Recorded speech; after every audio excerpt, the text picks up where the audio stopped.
সম্মানিত ভিউয়ার্স, দর্শক এবং শ্রোতাবৃন্দ, তখন অলমক্ত রকম মিয়া ও ইসনাইন ও সিদ্দিন। সম্মানিত ভিউয়ার্স, দর্শক এবং শ্রোতাবৃন্দ, আমরা 162 নম্বর ভিডিও ক্লিপে জানবো যে বাজে কথাবার্তা বলা, মুখ খারাপ করা, গালিগালাজ করা, এই বিষয়গুলো সম্পূর্ণ নিষিদ্ধ। লানত করা, এগুলো সম্পূর্ণ নিষিদ্ধ।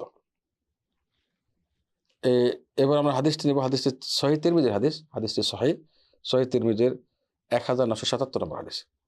রাবি আব্দুল্লাহ ইবনে মাসউদ রাদিয়াল্লাহু তাআলা আনহু, তিনি বলেন, রাসূলুল্লাহ সাল্লাল্লাহু আলাইহি ওয়াসাল্লাম বলেছেন, লাইসাল মুমিন বিত্তাআন ওয়ালাল লাআন ওয়ালাল ফাহিশ ওয়ালাল বাদি।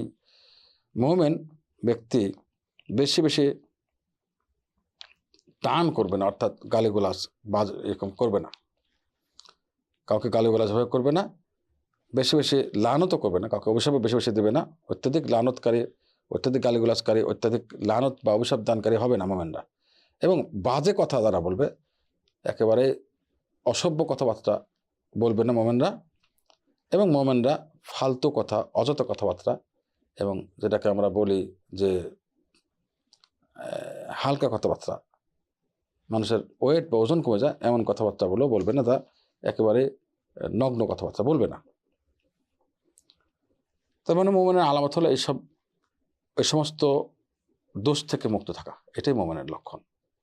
আর এগুলো দোষ থাকলে সে মোমেন না, অর্থাৎ সে পরিপূর্ণ ইমানদার না, পরিপূর্ণ মোমেন না। এর দ্বারা ইসলাম থেকে খারিজ করে যাচ্ছে, পরিপূর্ণতার অস্বীকার করা হচ্ছে। আসসালামু আলাইকুম ওয়া রাহমাতুল্লাহি ওয়া বারাকাতুহু।